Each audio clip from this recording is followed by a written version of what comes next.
আগামী দিনে আওয়ামী লীগের রাজনীতি থাকবে কি থাকবে না সেই কথা 1400 শহীদ পরিবারকে সিদ্ধান্ত নিতে হবে। কোন সুশীল উপদেষ্টার কথায়, কোন শাসনের কথায়, দিল্লির কথায় আমাদের বক্তব্য খুব পরিষ্কার।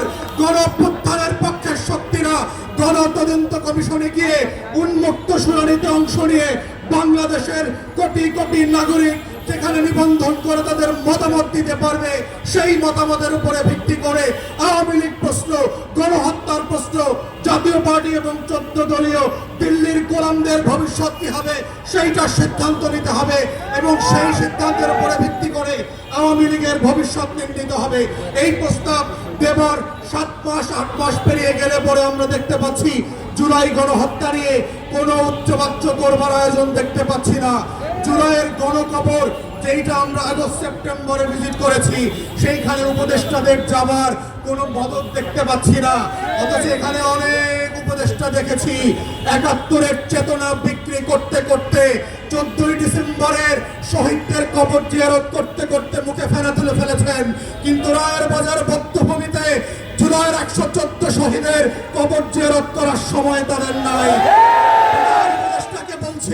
প্রধান উপদেষ্টাকে বলছি এই শহীদরা না থাকলে প্রফেসর মোহাম্মদ ইউনূস আপনি আজকে জেলে থাকতেন।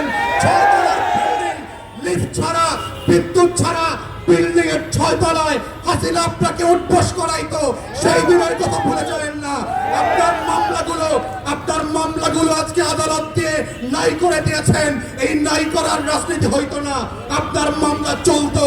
যাদের কারণে, যাদের রক্তের কারণে আজকে আপনি বেকসুর খালাস, যাদের রক্তের কারণে আপনি প্রধান উপদেষ্টা হয়েছেন, তাদের রক্তের বদলা যদি না নেন আপনাকে আগামী দিনের মানুষ ক্ষমা করবে না। বাঙালির চরিত্র বুঝতে হবে। তারা প্যারিস থেকে এসে এনে নায়ক যেভাবে বানাইতে পারে, তারা মির্জাফরের মতো খলনায়ক বানাইতে পারে।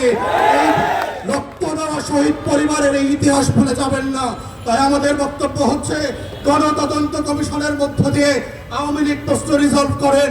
এবং আমরা বারবার বলেছি বিভিন্ন প্রেসে এবং টকশোতে কি কি অপশন হতে পারে।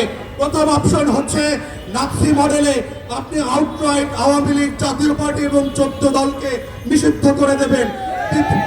দ্বিতীয় অপশন হচ্ছে যদি ট্রুথ অ্যান্ড রিকনসিলিয়েশন ফর্মে যান সাউথ আফ্রিকার মডেলে, তাহলে কাদের বিচার করবেন, কোন কোন অপরাধের বিচার করবেন, আর কাদেরকে তওবা কমিশন করে হেফাজতের আলেমদের সামনে ক্ষমা চাওয়া মাফ করাইতে হবে সেইটা আলাদা করতে হবে। তাদেরকে আওয়ামী লীগ যেহেতু আমাদেরকে 3টা নির্বাচন থেকে বঞ্চিত করেছে, তার রাজনীতি নিষিদ্ধ না হলেও আগামী 3টা নির্বাচনকে আওয়ামী লীগ এবং জাতীয় পার্টিকে ন্যায্যতার ভিত্তিতে বঞ্চিত করতে হবে। নির্বাচন করতে দেয় নাই, ভোট দিতে দেয় নাই। আওয়ামী লীগের কোন পদস্থ নেতা ওয়ার্ড ইউনিয়ন থেকে শুরু করে যারা এমপি মন্ত্রী হয়েছে গত 16 বছর, তারা বাংলাদেশে আর কোনোদিন রাজনীতি করতে পারবে না। এইরকম শর্ত করে গণতদন্ত কমিশনের মাধ্যমে প্রয়োজনে গণভোটে দিয়ে আওয়ামী লীগ, জাতীয় পার্টির প্রশ্ন ন্যায্যতার ভিত্তিতে সমাধান করবার মধ্য দিয়েই আজকের এই শহীদদের বিচার ফয়সালা হইতে হবে। এই দাবি আহ্বান রেখে আমার বক্তব্য এখানেই শেষ করছি। সবাইকে অসংখ্য ধন্যবাদ।